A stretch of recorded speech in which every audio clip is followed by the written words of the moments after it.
Thanks for joining me today and being willing to do this interview for our Connected Grant project. And yeah, thank you.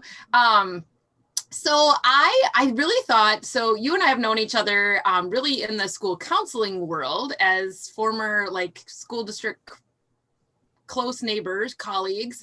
And then my work at Extension, or my work at CISA, and now my work at Extension, we've collaborated together quite a bit. So I really thought, I don't know that I've ever asked you the question of what brought you to the world of school counseling, because I think we all have our own stories that bring us to that field, and I'm curious what yours is. Fabulous. I really grew up in a ton of dysfunction and lots of, and of course, growing up, you don't know that. I guess you don't know any different, right? But I was in 8th grade, and my mom was in a really abusive relationship, and at one point she just like all of a sudden was like, we got to get help. And we went to like the social worker's office, which now I know what that would be, but and as my little 8th grade head, and it was like, say 4:15, and they were like, oh, it's almost 4:30, so you'll have to come back on Monday. And so we left, and I wrote in my little diary in 8th grade, I want to do something that doesn't, so that people don't have to come back on Monday, or so, you know what I mean? Like, so that was kind of my first. Before that, I wanted to be an astronaut and all the little kid dreams, but that was kind of my first, I'm going to do something so that people don't feel bad anymore, help somebody get out of it. Because I knew we weren't coming back on Monday. Like, if mom wants to leave today, we're going to leave today. And by Monday, we ain't leaving, right? And sure enough, of course.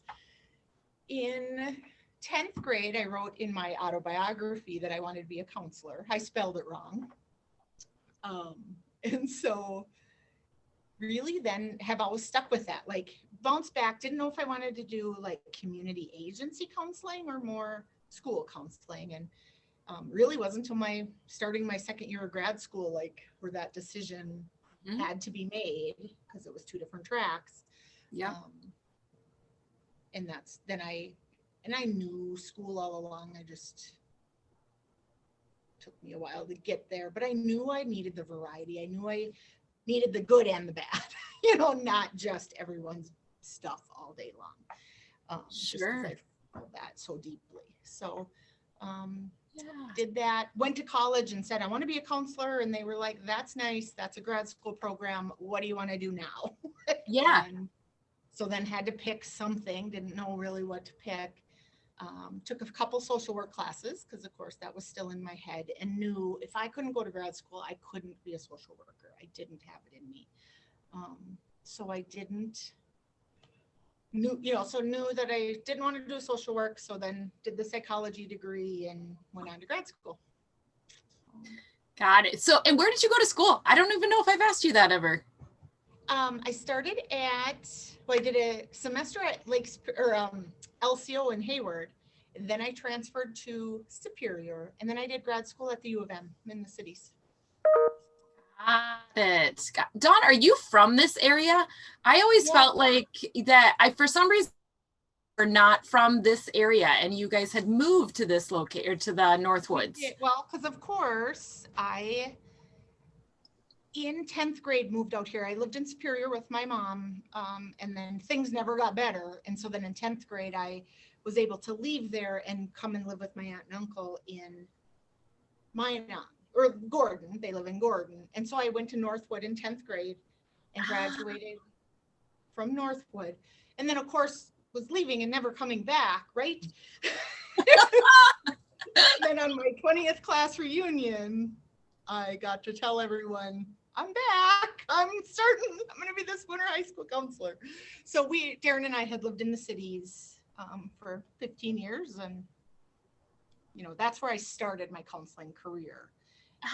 And of course, like Zach starts kindergarten, and I go, wait, I don't want him to go. And he'd have been fine. I was putting my own junk on him. He'd have been fine in a big school, but I was like, I don't want him to go to this big school. So just Yeah. change that perspective of let's go back home and, have that small town feel. So yeah, so I did come back and was able And to. here you are. So So this is my 8th year here. I was just going to ask you that question. So it's been 8 years. Got it. Oh yeah. So we have kind of a similar story. It's so interesting too, because Pete's originally from Shell Lake, and he was gone for 18 years before we moved back. And when Dominic, so Isaac's older brother, when he was entering kindergarten too, we made the decision to move back and just raise our kids in a smaller area. So there's something to that, right? Yeah. Yeah, definitely. Excellent. So, so part of what we wanted to I just really wanted to talk more about is I came on board with the mental health task force like a year into what then we were calling the Y screen, what we now call the YW screen. But you were there from the beginning, like when this idea started in Washburn County. So I have this interesting connection to this work because when I was at CISA, I actually worked with Kim in Polk County and collaborated with them. And she brought her information to a mental health summit that I conducted at CISA. So interesting. And then move into this role, and this work is happening, and I'm super excited about it. And the rest is history, right? But I'm curious about the inception of the youth wellness screen in Washburn County. Like, how did that come to be, and what was your role in all of that? And yeah, tell me more about that. Okay. We would meet, coordinated children's service team meeting. We would, so all of us who work with youth in Washburn County would meet once a month, a couple times a year, basically quarterly, maybe. Quarterly, I think. Yep. Mm-hmm. Things like that. And at that meeting, Washburn County Department of Health and Human Services would always say, don't you think we should do a screening of our youth? And all of us school counselors were like, great idea. Who's going to do it? What are you going to do with the results? We can't handle it. Yeah. So no, you don't understand.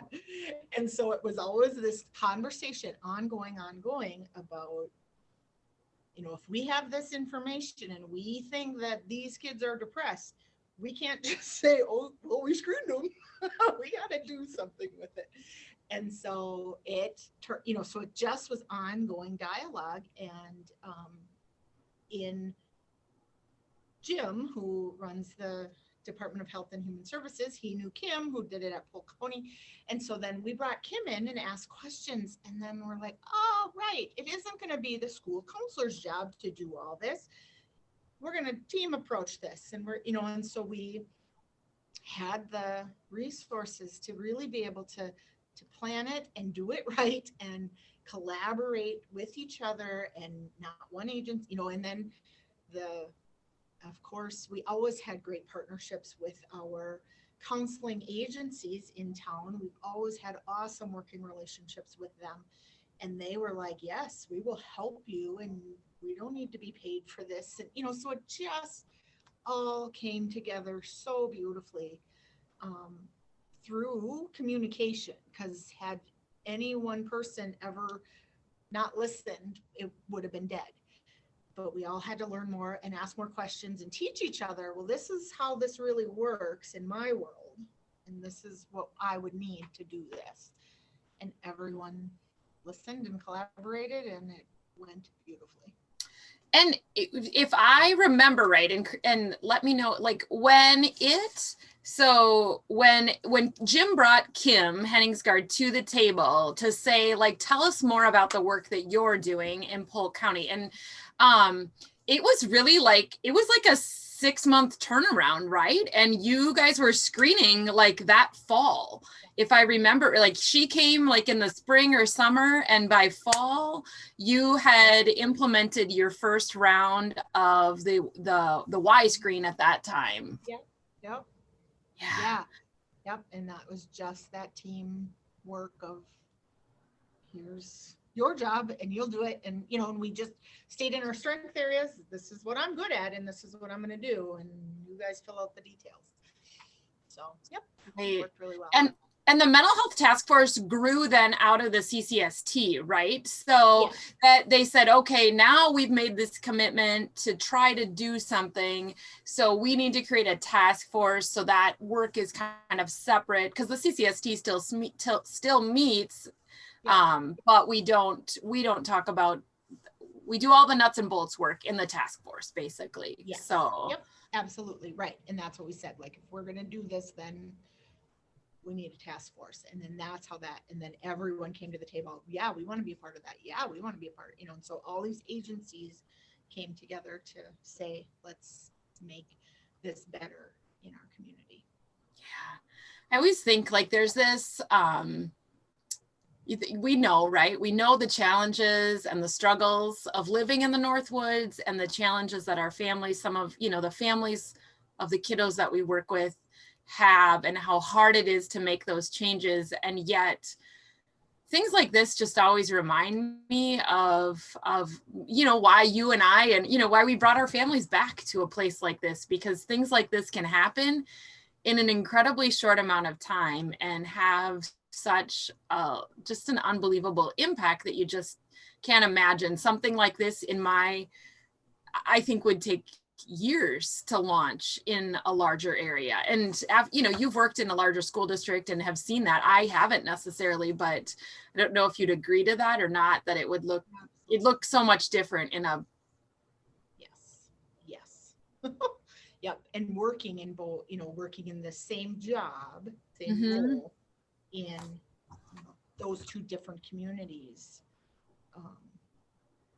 Yeah, absolutely. That is the biggest difference, is that I thought of it yesterday, because I was talking to a grandma, and she's raising this boy, and I'm concerned about the boy's mental health, and here's the things, and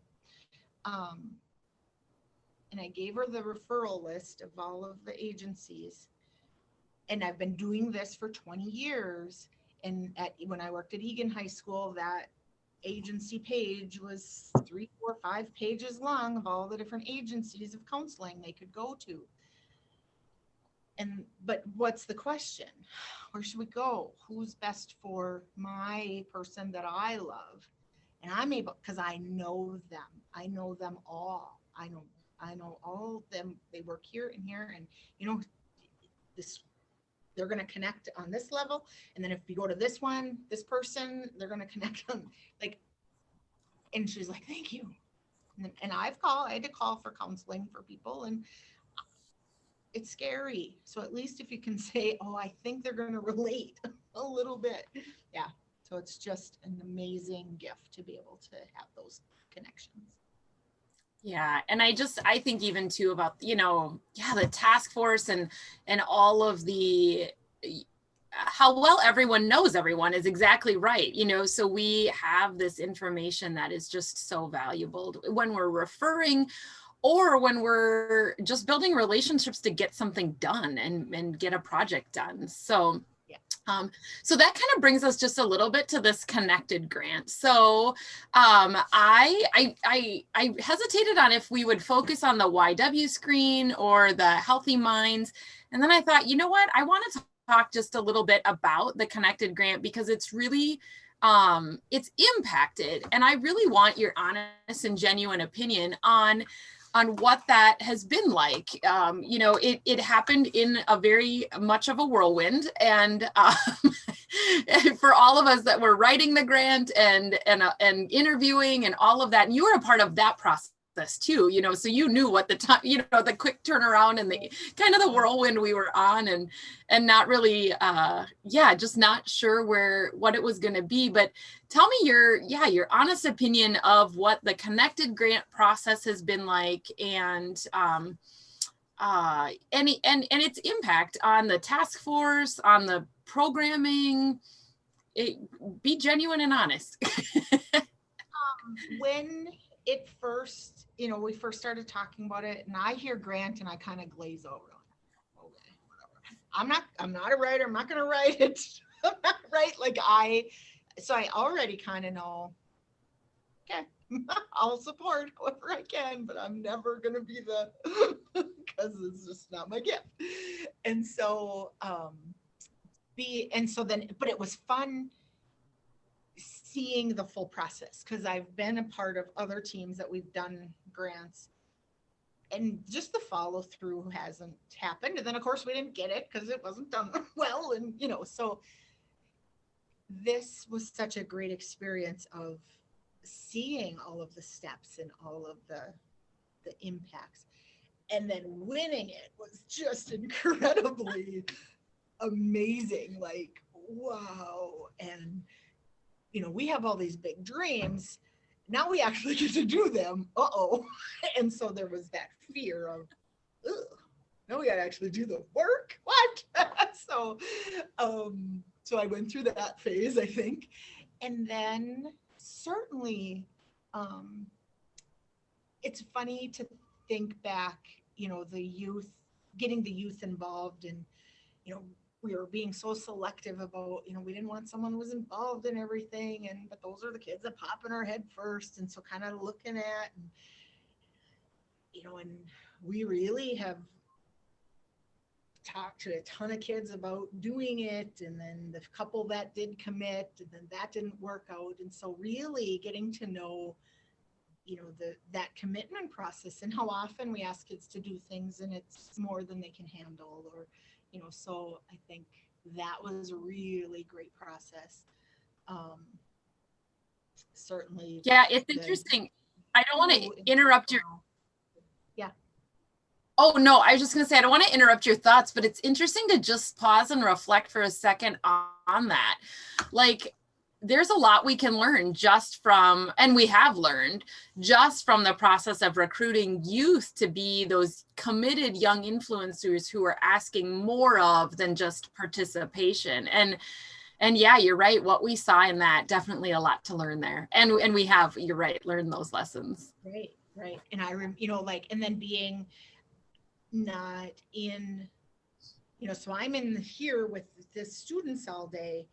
And then I remember having to pull you guys aside because I know you're going on this trip, but I had heard something difficult, and I had, and so then I was like, you guys, I'm not sure. And, we had to have some hard conversations about, and so again, just more learning and growing, and even helping. I mean, that's part of growing up for those students. And so what a great opportunity there. And then as the healthy mind starts to develop and become a reality, and how are we going to do it? And then the extra challenges and the timing and all of that. But to really see what our students are capable of, what they've accomplished, just been so amazing, so fun. And they're so passionate and so ready, and just, yeah. Well, and I think about, sometimes I wonder if the task force itself forgets that we have, we have Chet, we have that leader in that, or that organizer, I guess, is, of the task force, because of the grant. That's where the funding came from, to have him on board.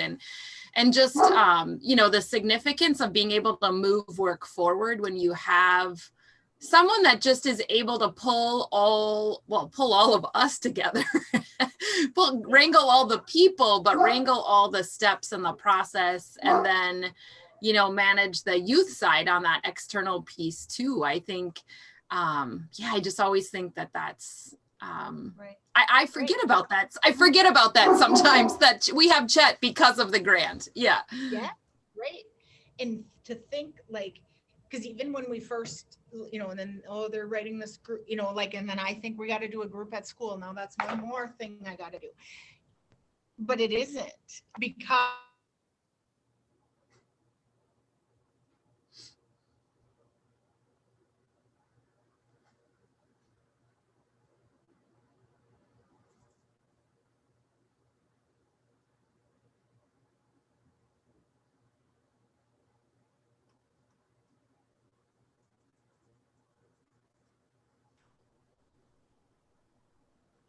I don't know if I froze or you did, but what I heard you last say, Don, was like thinking about the groups and it being one more thing, but it really isn't one more thing because of the leadership and the structure of the system. And so yeah.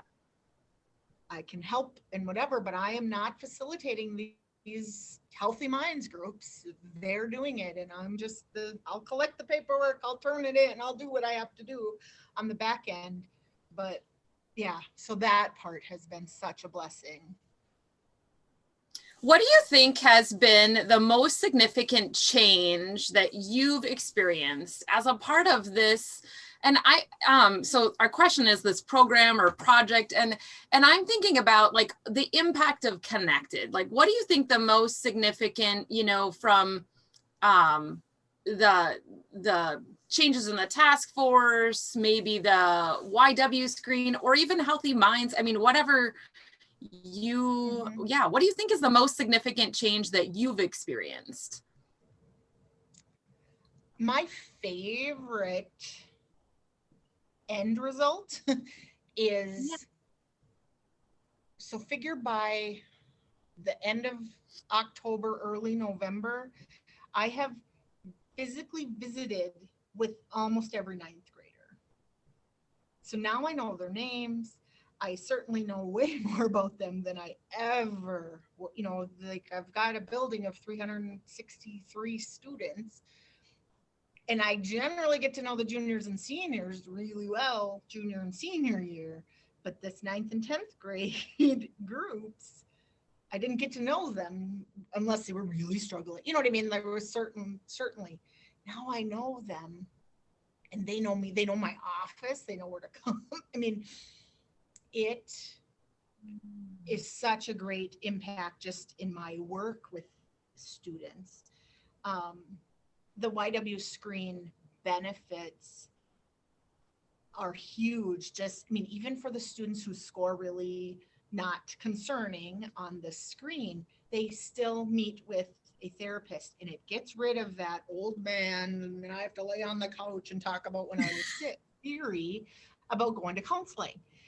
And so, that is such a success, because then maybe right now they're not struggling, but come junior year and I have to call grandma and say, I'm a little concerned.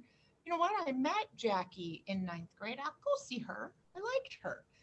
So that I have seen an impact regardless, and of course the benefits of the Y screen every year, of course, every year we know these students are going to score. My own child, my own 9th grader should I even say that? He wouldn't care. My own 9th grader had one of the highest scores on that YW screen this year. And of course, and I knew he certainly struggles with anxiety. He's super paranoid about school and all these things. But he's also super literal. So he was able to, like, have you thought about harming yourself in the last 3 months? He said, yeah. What do you, why? And I go there and he's like, well, yeah, remember we talked about, we were talking about so-and-so who had committed suicide, and I just couldn't stop it. Like, I can't believe someone could commit suicide. So of course I thought about suicide, not about committing suicide. So it just opens up these conversations of, oh, right. Let's talk about, and so you get to, that's the success of the YW screen, where he scores really high, but then once the therapist talks and goes, oh, you're just super literal, so you answered yes to all these questions. Yeah, so it just is such a success, because then we find out, or someone scores really low because they're just minimizing everything. But once they talk to a human, we get the truth. So it's so great. I have often in the last 3 years thought about the value of having been a school counselor still with this opportunity, and how amazing it would be. And for all of those reasons that you just mentioned, like getting to know those kids and those families, and in a way, right off the bat, as they're entering such a transitional time, that just helps to, I mean, I can't, that they will reap the benefits, and so will you throughout their entire high school years, just by the process of that connection. Yep. That one conversation, 10 minutes while they're waiting for the therapist, but I am interacting with each of them. I walk down the hall and get them and talk. Oh, hi, Mom. It's fall of freshman year. They have stuff to talk about. It's not hard.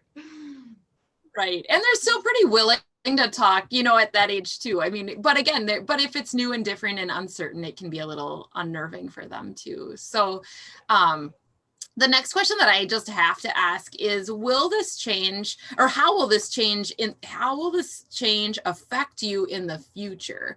And I think we kind of really answered that, but I want to give you a chance in case there's anything you didn't get a chance to say.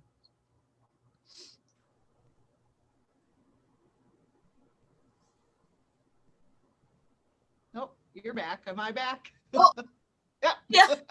You're frozen in a very lovely pose on my screen, so it's okay. I know, the lovely Zoom world. So I don't know if you heard my question. So my question just was, how will this change? So the change,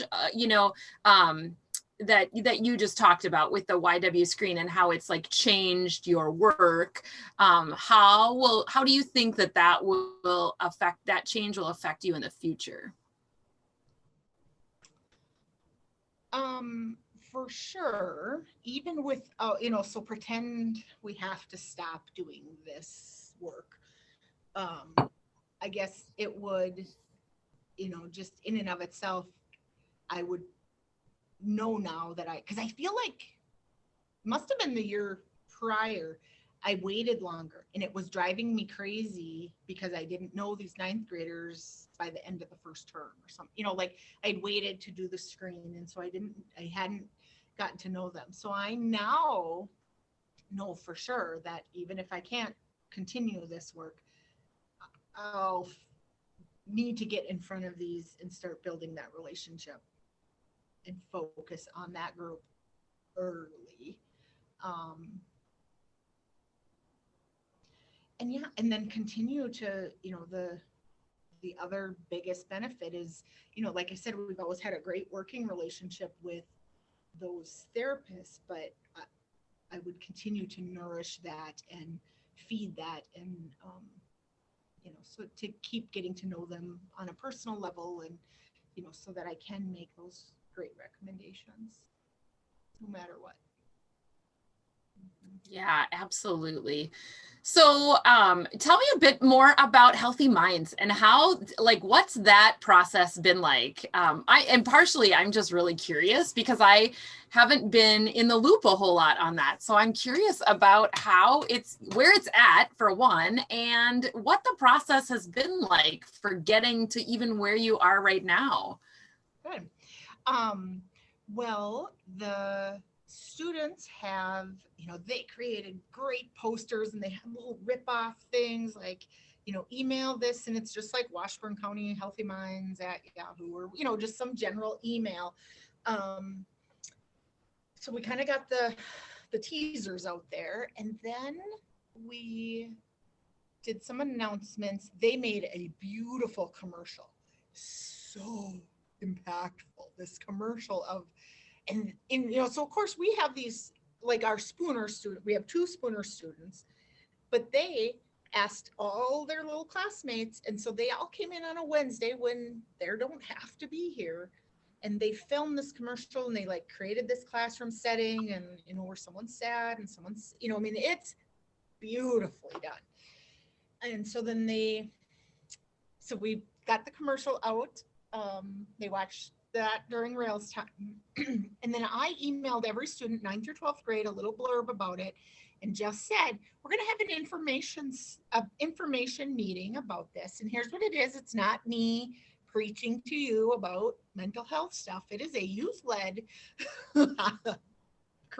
it's youth-led discussion about these things. Of course, we were, because if it's really, we've got to be careful. We don't want the soup. We want a mix of kids. We don't want all hard kids, and we want it all a little bit of everyone so everyone can help everyone. And so of course we just emailed it to the student body. I think like 26 students signed up for the information session. So we're like, that's too big of a group. So they had the information session. They were going to have it on a Thursday. Of course, school was canceled that Thursday. So then we moved it to Friday. It was the Friday before our Thanksgiving break. And so not all 26 were there, but they even did a Google Meet link for it. So students have plugged in that way. And from there, basically, they gave the information and then they said, here's the permission slips and we're going to meet on Thursdays during Rails time. And here's what you would need to do to be a part of it. So we're ready to kick it off. They have Mrs. Jensen, who is, she sees every ninth grader for both health and phy ed. And so she is such a great resource and of course teaches health. So she's, has these hard conversations with them in that health class. So she's really the staff member taking, kind of that, she's not facilitating the group, but she's just the staff member watching, being in the room with the group. And so students know that, and they're, they're happy they're not afraid to talk about hard things in front of her. So they've got a good plan going. Awesome. And then, so is it kicking off after like next week? Would it be next week when they're back now? Because of, okay. The extra virtual week. Oh, I'm so excited. I can't wait to hear just how it goes. And the power of that work and where that can go and the combination of all of it is it's pretty exciting. And I just think about the potential for being able to empower youth. Hopefully somewhere down the line, we'll get to revisit our conversation about like the teen mental health stuff too, getting that like curriculum, if we get a little bit more time and invest more time. And if, like in-person education cooperates, we could, maybe revisit getting the teen mental health first aid program back in the school there too. And I just think the beauty of having all three of those opportunities, the YW screen, the Healthy Minds youth-led programming, and then this like empowering informational resource in the teen mental health first aid, it's like this trifecta of amazingness that sets what's happening in Spooner High School, in all honesty, apart from any other school in the entire state of Wisconsin. And I say that like in a way that gives me a lot of pride and excitement, but just like Jim always says, like, if we can do it in Washburn County, we can do it anywhere. And I really believe that, like, if we can do all these things in small little Spooner, Wisconsin, and granted, Spooner's the largest town in the county, but if we can make it happen there with the limited resources, anyone can make this happen. And it's exciting to me to think about how we could someday, and I've said that from the very beginning, part of my goal has always been to share the work we're doing. Like, if we can do this and we have this model for success and implementation, we need to share it too. So it's exciting to think about spreading the word, in a few years about what we've seen and the impact we've experienced. Well, and we've talked about, Steph and Natasha and I had talked about doing a proposal for like the Wisconsin School Counselor Conference. That would totally be a session they would want us to do. So absolutely. It's funny you say that, because as I was talking, I was just thinking the same thing. I was like, this would be perfect for the State School Counseling Conference. And and I'll just offer, if there's anything I could do to help support pulling that together or spending time on slides or whatever, I'd be happy to help with that. So obviously you all are my people too. So just doing different work, but still, I feel like it's different work, but in a lot of ways it's still the same. It's just a different place. So yeah. All right. Well, we've invested a good chunk of time. Thank you so much for investing this time. I'm glad that you did, because I was like, Dawn and I just never get to have a one-on-one conversation about, well, we never get to have a one-on-one, you know what I mean? We're always in meetings, and we might have a quick, side conversation. Right, exactly. And there's other things going on, and then you're distracted by all of that. And so this was a perfect opportunity for us to just really genuinely touch base on how it's going in Spooner, right, and what your honest impressions are. Do you have, I'll just give you the last word. Do you have any final any thoughts, any things that we should consider in terms of growth, in terms of change, what are your final last? Yeah. No, I think that, especially as we approach the grant funding ending and that kind of thing, I think us as a task force for sure need to, how are we going to keep this going? And, for me, I've got a senior and a junior on the team, so that's great. But, if we're not taking them to leadership trainings and things like that, there's got to be something to continue. And so that, I think, would be our next work as a task force. Yeah, I agree 100%. Good. All right. That's a beautiful thing too. I think we have so much open dialogue up here. I mean, it's just, I don't know. I hope no one's ever afraid to ask their questions or share their concerns. It never seems like that. Like, people are so open and willing to say okay, we need to stop and think about this, or right, what really is the plan for that, or yes. Mm-hmm. Yep. Super respectful. Good, good, good.